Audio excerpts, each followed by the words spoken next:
Yo, yo, yo, it's your girl and boy CT. I'm Cindy Barnes. And I'm Travis Barnes. And we are the founders of the Overcomers Podcast. The Overcomers Podcast is designed to help you overcome adversity and live your dreams. Every week we will be sharing stories of people who found their strength in their struggle. The Overcomers Podcast is sponsored by Journey 333, and that's a lot of threes, so let me tell you what it is. It's fitness, coaching, and nutrition. It is a place where we help you to look better, live better, and feel better, and it is mind, body, spirit. Today, we're going to help you get your mind right with our special guest. Hello, Overcomer Nation. Welcome back for another episode. I am with Dan John, part 2. If you don't know anything about Dan John, then I don't know if you've been in the fitness industry. He is a legend in the industry, so many books, too numerous to mention, but we did talk about him on the first episode. He's an All-American discus thrower, senior lecturer at St. Mary's. Amazing human being. And today I am calling this Legacy Part 2 because Dan John is leaving one heck of a legacy. So Dan, welcome to the show. Well, good to see you again. It feels like just days since I saw you. I know. It was such an honor to be there at Perform Better with you, and just so many years that, aspiring to just sit up there with you. It was great on the speaker panel. Somebody handed you your book translated in Portuguese, and I was like, what? Come on. Yeah, that's the 14th language. Yeah. So 14th language. Your book has been translated into 14 languages. That's amazing. Well, I'm going to get right to the point. We started to touch on legacy in our last episode. And I think that with all the information that you've shared over the years with your various books and various teachings and workshops, that it would be really great for our listeners to know, and the other fitness enthusiasts that respect you so much, to just know, if you wanted to kind of simplify your legacy and the impact that you're really hoping to make on coaches everywhere, don't say that I ask easy questions, right? But when you look back and you say, I really hope I made a difference in the fitness industry with these coaches. And, this is what I really hope that they got. This is what I hope that they got. Is there like a big 5? Is there like a top 3? Is there, it's going to be one of those things where it kind of depends on where you want to shunt this, but let's just bounce real quick. Let me break it down into subtopics and it'll go fast, but really I'm still more interested in your health and your longevity than the other things.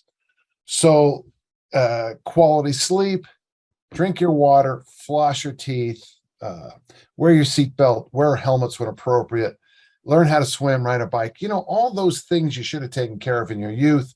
See the dentist 3 times a year, go to an annual physical checkup, donate blood if you're a man. In the health and longevity side, do about 100 minutes. That's not very much a week of exercise. That's the bare minimum. Keep your weight under 300. None of the areas in health are that sexy, and longevity are that sexy. Mm-hmm. They're all stuff you probably don't smoke. Stuff you probably knew by age 5. I mean that you probably knew it by age 5.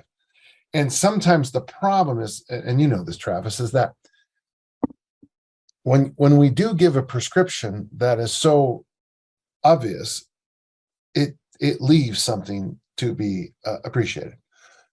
When we slide over into the areas of fitness, performance, even body composition, what I would like people to know, the first thing is there's very little new under the sun. There's none. If you look at a good training program, a buddy of mine, literally as we speak, Alistair Gunn, is in the archives in Melbourne, Australia, looking at letters between George Hackenschmidt and Percy Sarey. So much of my knowledge is based on Hackenschmidt and Sarey. He's looking at their, as we speak on this time right now. He's in the archive. He's got the box open. It's box number 24, and he's looking at the letters as we speak. Mm-hmm. And I look back on what those two did, and I'm like, everything they did is just as good as anything I could possibly do. Mm-hmm. Easy strength is basically based on what Percy came up with for his marathoners. Mm-hmm. And if it works for marathoners and it works for throwers, it's going to probably work for everybody else too. Hackenschmidt came up with the ideas of an extensive training and intensive. Extensive, we would probably summarize as bodybuilding or Jane Fonda-y kind of things. Lots and lots and lots and lots and lots of reps. Get the burn, get sweaty. Intensive is when you put a load on the bar that makes it a little queasy in your stomach, and you pop it over your head. And when someone says, "Oh, you only did that for one," you give them a dirty look that should survive the rest of their life. So when it comes to my world, there's an article I read when I was in high school by Dave Davis. It's in the March and April track technique, where he talked to all the great shot putters, and basically they combine the power lifts and the Olympic lifts. Well, that's what I did. Now, later on, I added the loaded carries, but if you're trying to figure out a way to get power lifts, Olympic lifts, and loaded carries to be done in a workout, well, you have to cut back on the sets and reps, and boom, there you go. There's easy strength. Yeah. So one of the things I'm trying to get people to realize is that good, intelligent training and programming has been around since Milo of Crota. Now, what's interesting about Milo is, or Milo, depending on where you live, the guy who picked up the bowl, right? And by the way, he didn't just pick up the bowl. So here's the mistake people make. He picked up the bowl and he carried it. Mm-hmm. So he was doing loaded carries. Yeah, he was just doing Olympic. Yeah. Okay. His father-in-law was Pythagoras, who gave us a squared plus b squared equals c squared. Mm-hmm. Pythagoras not only was a mathematician, but he was also a coach, and he was also a philosopher. And when I tell people, and here's a book I'm rereading for the people who are just listening, Aesop's Fables. I'm rereading Aesop's Fables because every so often I'll stop and realize that everything I'm trying to teach is brand new since Aesop said it. Mm-hmm. So the best thing I could say is throw your arms lovingly around the basics, the fundamentals, and trust them. And it's not sexy, and it doesn't shoot you right to the top. And when it comes to business, there are economic truths about running a successful business that have been true for centuries. When it comes to relationship, there are truths that have been around for millennia that are still true. And the thing is, we have to, especially in the rapid age of the internet, and please don't think I'm against it. I don't. But you can read so much nonsense in a single day that your brain gets putrefied by the nonsense. Mm-hmm. One of my favorite quotes ever is from the Track and Field Omnibook. And in there, I won't tell you the names of the schools, but it's funny. The one coach said to the other coach at a clinic, he said, "It's fine that you write about this stuff, but my athletes can read." Real good. Real good. Yeah, I just love that line. And, some idiot on Instagram, as I'm speaking, is talking about their secret sauce system of, becoming a great long jumper. I'm a fashion model / long jumper / Spartan racer / ski doer / mixed. Everyone's a mixed martial artist. And I swear 99% of the questions I get are from people who are mixed martial artists. Yeah, right. You roll around the mat one day a week doesn't make you an artist. Okay. Right. I literally am, Travis, an award-winning poet. This is true. I actually I've entered several poetry contests and done very well, but I would never put myself up there. As when Dylan Thomas said to me one time, "Danny, I wish I could be as good." Never, So yeah. The biggest thing I would emphasize is there are some foundational basics, and if you can wrap your arms around, eat protein, eat vegetables, drink water, sleep soundly. If you can wrap your head around those simple things and repeat them ad nauseum, you're going to be great. That's really good. I do have a couple of questions based on everything you said. You started off with, the healthy habits of, flossing and wearing your seatbelt and wearing a helmet and this and that. You mentioned something that hits close to home. I don't know if I've ever shared it with the audience, but a couple of years ago, I had a life-threatening blood disease. I was diagnosed with one, and for 4.5 months, I had to go once a week and give a pint of blood. That's phlebotomy was how they got it under control. But you said if you're a male, give blood. I don't know that. I didn't know why you said that, but I mean, isn't that interesting? Yeah, actually, it's funny how people always hear through the lens of their experience. Well, sure. I can stand up at a workshop and make fun of Italians, Jews, Irish, Portuguese. But if you're Polish and I say Polish, that's the one that offends you. You know what I'm saying? Sure. Yeah, right. Yeah, I can make fun of bodybuilders all day long at a strength forum, but the bodybuilders in there take it offensively. I make the jokes about powerlifters all the time. I'll ask the audience, are there any powerlifters? And Travis, raise your hand and say, raise your hand. Okay. Are there any powerlifters here? Oh, okay. I'm sorry. I'll speak slower. And of course, everyone gets a big laugh out of it. We move on. It is interesting how people hear that. So basically, being men of science, right? We got our reticular activating system going. Yeah, right? Exactly. Exactly. It's like that. Literally what it is. Yeah. Right. It's like a car, that you thought was so unique, and then you buy it and you're like, oh, I see this thing everywhere. Well, you're just more aware. But yeah, I just gave a pint of blood an hour ago. Right. Okay. Like an hour ago, So there's a thing called hematocrit, and hematocrit tradition. For most of human existence, we were pretty much filled with little critters that were going after our blood iron. So we figured out ways of hiding our blood iron. Now, the problem is we're still fighting this war against the parasites and the other guys that are trying to suck and get to our iron supply. So our body is very good at hiding and holding on to iron, and that is great. Except when you get up to certain levels, it actually starts to work against you.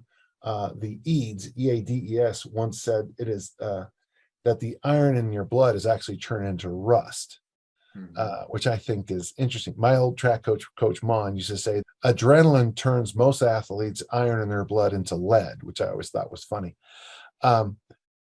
Women have a natural system for releasing high blood amounts, menses. And what happened, this is one of those things, just like how flossing is so good for your heart health. Yeah. This is one of those things that a weird set of numbers showed up. Why all of a sudden in the mid 60s, late 50s, mid 60s ish, do women's heart attack numbers suddenly just go from never get them to right up there with men? And one of the things someone looked at, it said it was hematocrit levels. And so now listen, if you're a long distance cyclist, you're probably taking an illegal drug that increases your blood iron. And that's great, except when blood iron goes up too high, it can seem to open the door to some heart issues, and others argue even cancer issues. So by donating blood, you naturally, and by the way, not only is it good for you, it's good, I help 7 people 5 times a year that I've never met. That's right. 35, units of karma that I got that I didn't know I had. So, and so for heart attack prevention, this is fascinating.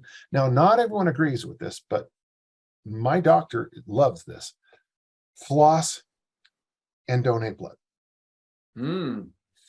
Floss, because remember, if you have a small little infection in your mouth, every time your heart beats, that infection goes through your entire system, through the cardiovascular system, right? So every time my heart does this, that infection spreads throughout my whole body. Wow. So, and this can be, and what they noticed is that at the old folks' homes, people's blood profiles improved after they lost that last crappy tooth. When Grandma Gummy actually started feeling better when she lost the last tooth. Now everyone said, well, because the infection is gone. And then others said, well, it could be, yeah, that's true.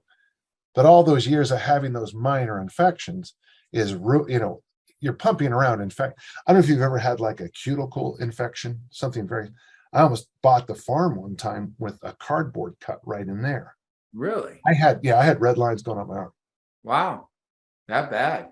Just a cardboard cut. Wow. Crazy. Cardboard, I guess, is the worst possible thing. It's you might as well get bit by a shark. I guess cardboard is filthy. I guess that's what I found. I'm an expert now in cardboard cuts. Add that to your repertoire right there. Yeah.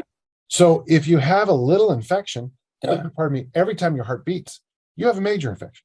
It goes all the way around. And then to on the other hand, having the blood donations, as often as you can. I go 5 times a year.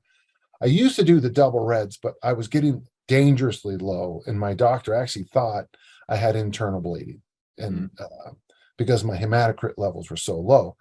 And we have these conversations all the time, but for an adult male to have low hematocrit levels isn't that big a deal, because of, even I'm 65, but even at my age, the testosterone that I have in my system will build that iron way up. Another reason why TRT is such a testosterone replacement therapy is such a questionable thing. There's not many guys like me left who don't think it's a good idea, but I am going to be I worry about what it does to hearts.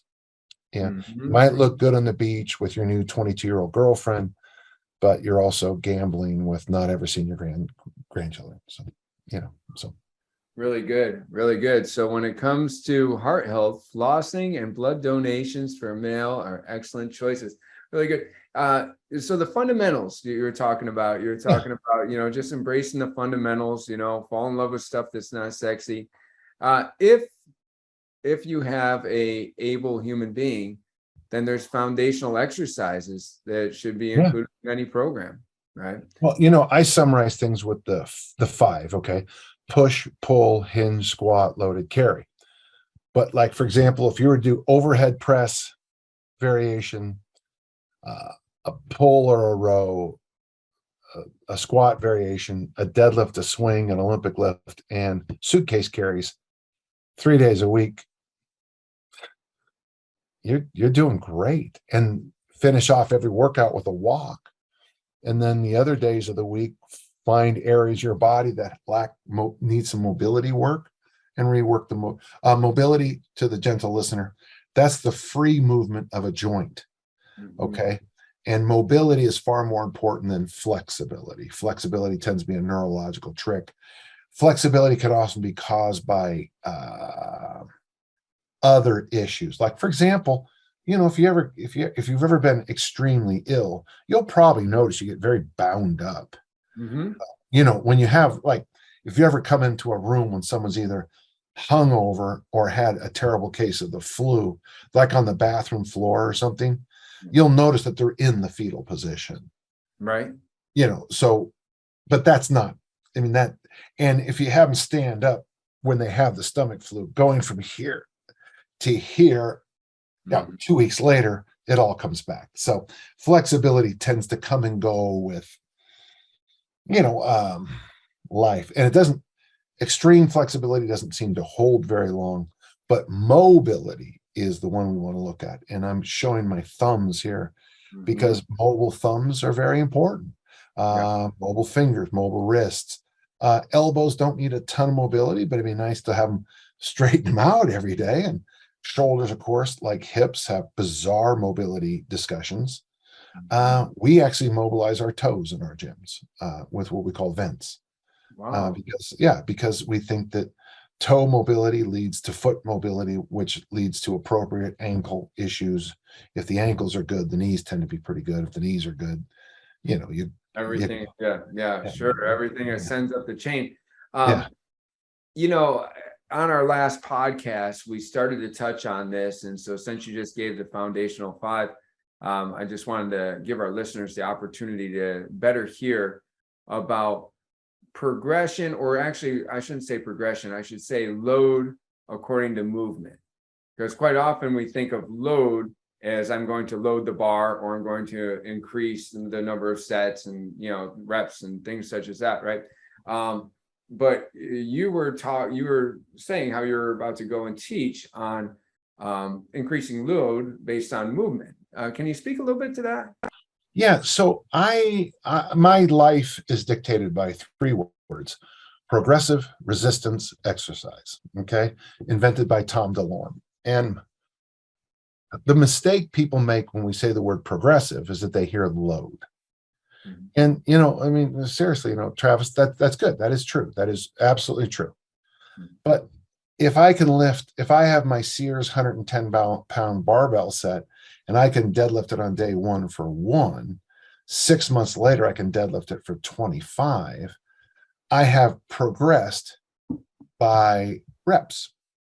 And if I do 2 sets of 5 for a couple of months and then literally go 50% more, going to 3 sets of 5. Oh my God, who would ever do that? Right. I've progressed. I'm still using the same exercise. I'm still using the same load, but in both increasing sets and increasing reps, I have progressed. Okay, that's the simple one. Then the other simple one is then go out and buy a more expensive bar that I can load more plates on. And then we're going to find ourselves back in that situation. The same exercise, we're going to move up in reps, we're going to move up in sets, we're going to move up in load. And that's great too. That's where most people's brains stop. Well, I think there's a lot more to it. Now, I mean, I have a whole movement matrix where we go from planks all the way over to the Olympic lifts. And by the way, gentle listener, there's no good or bad, good or evil here. All lifts are fine. There is no, you're not a bad person if you can't Olympic lift, okay? Even though that's what I do and I'm a good person. And I'm better than you. Right. So another way to progress is by, well, you can change equipment and all. Okay, there's a whole bunch of other ways, but a way that is most ignored is what I call level changes. Okay. When we're doing kettlebells and you're doing a standing press, you're in a very good position when you're standing up. It's a very powerful position to press overhead. Now, if I get you down on the ground, we call it half kneeling, one knee on the ground, and you press, basically like the hip flexor stretch position, you'll notice instantly the pelvic bowl is going to struggle to stay underneath the rib cage. And that's great because it's going to demand some flexibility, some mobility, some compensation, some balance work because, and even though that weight was light in a standing press, it might be heavy in a half kneeling press. But wait a second. I'm still doing this little straight up and down movement with my press. It's the exact same weight, but it's harder because we've changed levels. Now, if that's too hard, we might lay on our back and do from the floor a floor press. And you'll notice almost instantly that weight suddenly became very light, even lighter than when you were standing. Okay. If I decide to take 2 bells and go walking and press on every step, gait, what we would call these seesaw press walks or whatever you want. I mean, alternate pressing gait walks. Someone told me, and I was like, why have you so many words in there? Yeah. Can you imagine being the coach presenting that? Okay, today what we're going to be doing over here is alternate pressing gait walk, with the kettlebell, So what you can do is simply by changing levels, you can change your progression.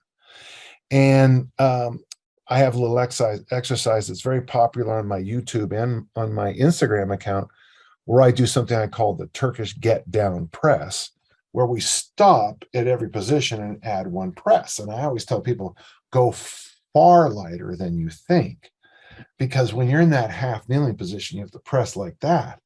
It's really hard. I mean, it's hard.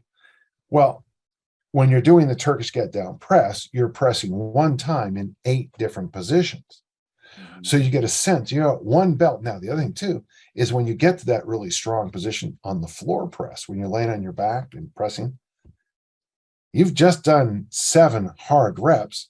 And now miraculously, we've taken that light bell and turned it into if you're following my point, into a relatively heavier bell without changing bell sizes. I do this with everything, with pulls, hinges, squats, loaded carries. I think about this a lot. When we talk about exercise selection, I try to push people from the most simple The most simple is generally isometric or a plank, no movement. And then we move into those more standard bodybuilding, the stuff most people would see. Then we move into the anti-rotation, the single arm stuff. It's interesting because I think of hill sprints and stadium stunts as anti-rotation work. Mm-hmm. And in the work, I spend, with my athletes, I have them run. You take 2 PVC pipes and hold them in the middle when you run stairs or hills. So there's instant feedback if you're staying symmetrical. Oh, wow. Because if you lose symmetry, you're going to hit yourself in the face with one of the sticks. And like I always say, even feedback. Even the stupid kids figure it out after 3 times, And by the way, gentle listener, don't get on me for calling my athletes stupid. When you work with enough athletes, you will say, "Oh, okay, I see what he means now." Okay, I understand. No, that's really good. Obviously when you indicate doing that for other exercises, you're talking about different foot positions for the squat, for the hinge. Can you give an example of like how you would do that for the hinge? So basically I break it down. So I'm going to give you let me give you some depth and then we'll go. So I break it down into 3 basic ideas. Earth, and this comes from one of Martha Graham's instructors who I took a course from. Earth is on your back, prone position, that's laying on your belly. 6 point, that's hands, knees, and feet on the ground. Bear position, which is hands and feet on the ground and your knees just above. So bear crawls. Half kneeling, that's 1 knee down. The human positions are in the air, hanging, brachiating. And then the stay tall are sky, are squats, hinge, walking, gait, and carries. Nothing new about this, has been around a long time. So you asked about hinges. So if we put you on your back, you can do glute bridges or hip thrusts. Right. In the prone position, you might not agree with this, but if you do that in the kettlebell world, it's called the pump, but yoga people call it the cobra, downward dog, or the pike, the pike. Sure. Yeah, you know that. Yeah. In the air, you could do appropriate jumping. You could do appropriate bounding or skipping. Those are hinge movements. Mm-hmm. The Olympic lifts would be a hinge into a squat. Mm-hmm. Kettlebell swings and snatches would be, and deadlifts would be the more standard, you'd think. Back to hill sprints and some other stuff. And then, like I told you guys at the conference, for drags, if you have your hands holding on to the sled where your zipper is, you walk forward 2 steps, and then you straighten up and bring the sled 2 steps, straighten up, 2 steps, straighten up. It's a marvelous way to teach the hinge and develop work capacity. So it's a little different, but there's some real value to it. Very good. Very good.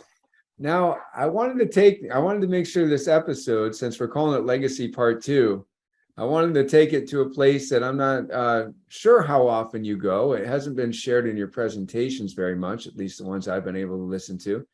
And it has to do with your inspiration and your learning from your religious studies. I'm really curious about that aspect of your life, because this is a mind, body, spirit type of episode. We've had people of all on here. And I was just wondering if there was a legacy aspect to that you'd like to share.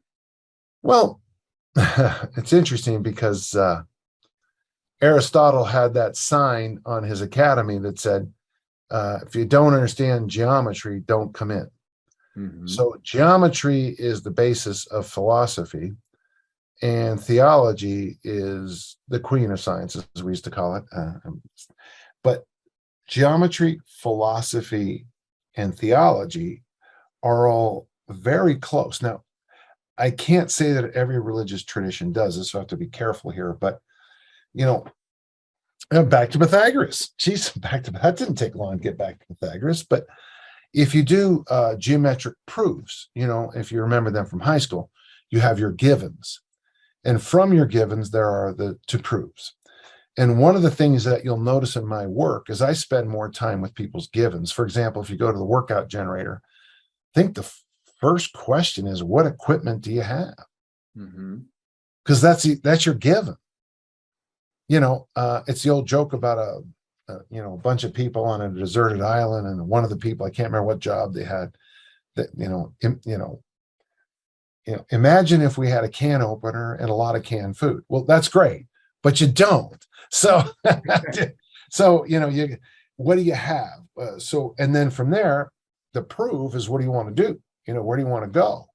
And you have to have those logical leaps. So one of the things theology and religious studies have done for me is it's just very deep into the way I work, to the point that I don't even notice how normal it is for me. Does that make sense? Yes. It could be like the black swan thing of Nassim Taleb. You've been monitoring swans for 1,000. You've been working 50 years looking at swans, and they're all white. The day you retire, you're driving home, you see a black swan. Well, that's going to make your eyes, that'll make you notice things. Personally, I live in the way my brain works. I live in a white swan world. Everything I start with is givens. What do you got? Some of my givens are genetics and geography. If you're from Canada and you're a fast twitch monster, you're probably playing hockey. We'll move on. That's, if you're from, I don't know, Bulgaria and other parts of the world, and you're a fast twitch monster, you're an Olympic lifter. You can't be surprised that a nation like Jamaica, where the national sport is sprinting, has a lot of good sprinters. Right. Because at the track meets stop for the sprints. And in Finland, the national sport is the kihos, the javelin. And Finland, with a shockingly smallish population, really does dominate still the rankings, especially with the older javelin. So we got to start with the givens. What's your DNA like? What's your genetics like? What's your geography? Where are you from? If you're not going to be a very good figure skater if you live in Murray, Utah. We live in a high desert. There's not a lot of ice rinks here. We have them, obviously. So you have to look at the givens. If you want to do the 10,000 swing challenge, please don't email me and say, all I've got is dumbbells. Well, it's a kettlebell challenge. Right. If you want to do my Big 21 program, you don't have a barbell. Well, it's an Olympic lifting program. Oh, can I do it for squats and deadlifts? Well, you can do anything you want. I mean, I'm not going to stop you. I frankly don't care, but it's not been designed for that. So it's strange to go through all that and to let you know that the beauty of a good education is that I grew up in the great books tradition, so we had to defend everything we said. First we had to read the damn book. You got to read the damn book. And then from Patton, you have to read the book. You have to answer questions more than just, who was Sally's brother? You got to be able to go much deeper than that. And then from there, you begin to piece together in a logical, geometric way where you head from this. One of my favorite assignments as a child, we had to read Robinson Crusoe and Swiss Family Robinson. And you had to come up with a list of the 5 people you would take on a deserted island with you. And I think it was like, I don't remember, but let's just say 10 things. You're allowed 10 things and 5 people. Well, of course, everyone wants to bring their mom, and I love my mom, but she didn't have any survival skills. Life survival she did, but she didn't have right. I'm going to bring a gardener, somebody who can find water, right. Got a couple other ideas, but we'll save them. And what tools you're going to bring? Well, I'm going to bring an electric drill. Oh, good. Where are you going to power that up? It's right. Kind of fun because it makes you think. And then so my background in theology has made me think a certain way that I think is much clearer than what I read a lot when I go online. Because you're going to be searching for, the givens, I guess, so to speak, right? Like, what can I count on in this situation, based on what I know, the scientific theories and, things that become. Well, and here's the thing too, and I wouldn't want this to go too far, but you know, I don't always trust the scientific thing. I don't always trust the science. Right. And there's good reasons. You know, you look at the studies themselves, and they're just a mishmash of nonsense sometimes. Who cares in a population? I think we're at a planet that has 8 billion of us now. You studied 9 people, and then you say that one set of 8 is better than 3 sets of 8. Okay, you could say that, but you know, Delorme studied 17,000 people before he started to make his assumptions. 17,000 wounded soldiers before he started to say, okay, this is too much, we got to cut back. And then he said, this is too much, we got to cut back. And the genius of Delorme, he then said, this is too much, let's cut back even more. And that's where the Delorme method is why it's so brilliant, is because he had a lot of people he had a chance to, you know, it wasn't this one-off gym in some crap hole part of the country. I'm not going to quote that guy, but you know, I loathe it when, you know, people say, well, this worked in my gym. Well, good for you. Right. Gyms are self-selecting, you know. Yeah. You know? Not much of a study. Yeah, Not much of a study with a very biased population, and you know, right. Yeah. So you mentioned 5 people that you take with you on the island, the desert island. What are 5 books that everyone should read? You're a learned man. Just 5. Yeah, I would say this. Well, personally, I mean, I'd say The Sword and the Stone, because that book right there, because that book had such a huge influence on me. I want to ask you how The Sword and the Stone had such an influence on you. It's a book about learning. And see, that's why I also like The Count of Monte Cristo. The book changes when he starts to become a learner. Some of the best quotes of The Sword and the Stone, T.H. White's great book, is about learning. When things go wrong, learn something. When you're down in the dumps, learn something. Yeah, well, I mean, it's staring me in the face. So let's go. Aesop's Fables. They would have put him to death if they knew he was talking about all the people in charge. Right. But actually read Aesop's Fables. Don't just watch the Bullwinkle and Rocky editions, though there's nothing wrong with those. Those are quite good. I'm gonna cheat a little bit and make because it's so foundational. So we're gonna do it in waves. Okay, so Aesop, the Epic of Gilgamesh, the Iliad and the Odyssey. We're making that one book. I wouldn't do this. I would say Genesis for sure.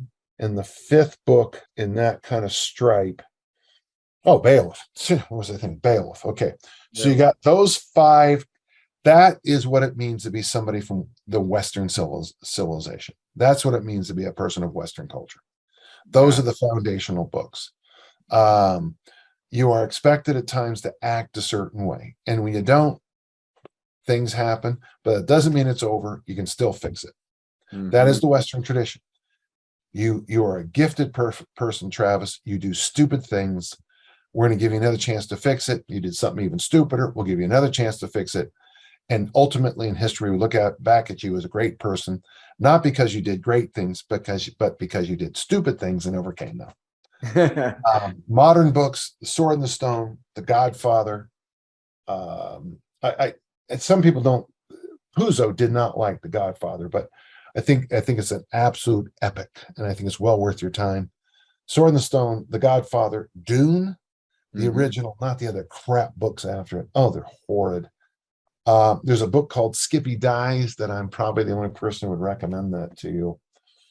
And then that's tough. A modern book that will get you through. I don't want to be too esoteric or anything, but a modern book. Oh, the comedy classic, The Road. Laugh Fest. Yeah. Read The Road? No, I haven't. Anyone who's listening who hears me say it's a comedy is going to get the joke. It is probably I feel personally that 200 years from now, Dune, The Road, Sword in the Stone, Godfather will still be around. I still think those books will be around. Yeah. I mean, I certainly love, The World According to Garp and a lot of other books, but those books to me were the more that epic that'll stick around-ish kind of books. Yeah. Well, you know, it's always great when somebody's such an influencer and impacts so many to hear about the resources that have Yeah. impacted that Oh, person. hang on. One last one now. If in the field I'm in, J.K. Doherty's Track and Field Omni book, I just showed you that book a few minutes ago. Tommy Kono's Weightlifting American Style. John Jesse's The Encyclopedia of Wrestling Conditioning. I think I got it right this time, finally. Oh, yeah, this book here, this for nutrition, Just Eat by this guy, Estabrook. And then I would say Phil Maffetone's In Fitness and in Health. Everybody's an athlete. To me, if you read those, if you look at those 5 books, you'll figure out there's nothing new under the sun, that it is possible to get all your dreams come true with an intelligent foundational training program. And if you're not an idiot, you'll be fine nutritionally too. Just eat. Just eat. Isn't that a great title of the book? Just eat. Yeah, that is good. So good. So Dan, how can people get more of you? Like, what's the best way? Where are you sharing the most information these days? Shoot, I was hoping you'd say to me, how did it get a hold of you? And the joke is usually right around the waistline. I got 2 sites. One is free, massive amount of information, danjohn.net. And there's thousands of pages of free information there. Help yourself. Do me the courtesy that if you do share it online, try not to pretend you wrote it. Everybody knows my writing style. That stupid place called bodybuilding.com, they stole a whole bunch of my articles and posted them. Oh, and the guy goes, how do you prove it? Well, one of them said something along, basically, I said, you're going to have to find somebody who threw the discus for Utah State University who had been married 7 days on May 21st, 1988. So find that discus thrower for Utah State who threw in the meet on May 21st, 1988. Okay, and they finally sent back, sorry, should we send you money? I'm like, yeah, send me money. Yeah, right. And so it worked out great because they're all a bunch of thieves. So that works out nicely. And then my big site is danjohnuniversity.com.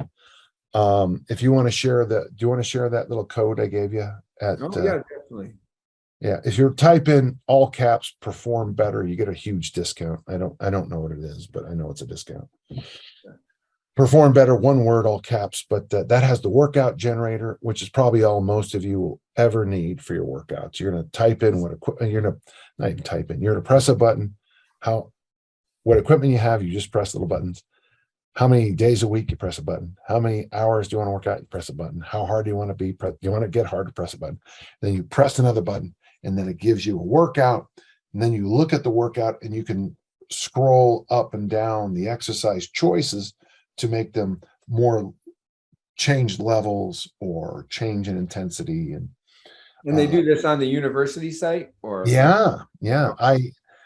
When I was in Perform Better with you, a couple of people asked me about it, and we sat down, we opened it up, and several of them like, why didn't someone tell me this? And I'm like, do I need to call you hi, yeah, we're having an election coming up. You want to vote? Yeah, hi, there's Christmas coming. You got to do a little work on your own sometimes. danjohnuniversity.com. Type in Perform Better, all caps, no space, and you'll get a discount. That's awesome. Dan, thank you for being so generous with your time. Yeah, and I apologize for being tardy.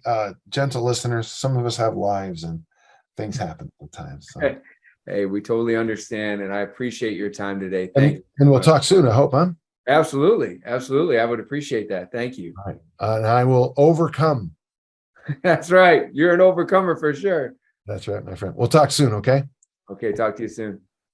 Thanks for listening, Overcomer Nation. Make sure if you haven't already, give us a 5-star rating. Make sure that you share this and subscribe so you can see all of our future content. That's right. And if you'd like to be a guest on a future show, go to overcomers-podcast.com. If you're interested in our franchise opportunities with Journey 333, then go to www.journeyfitness333.com. And finally, if you like what you heard today and you feel like you're somebody that needs a bit more coaching, go to travisbarnes.com.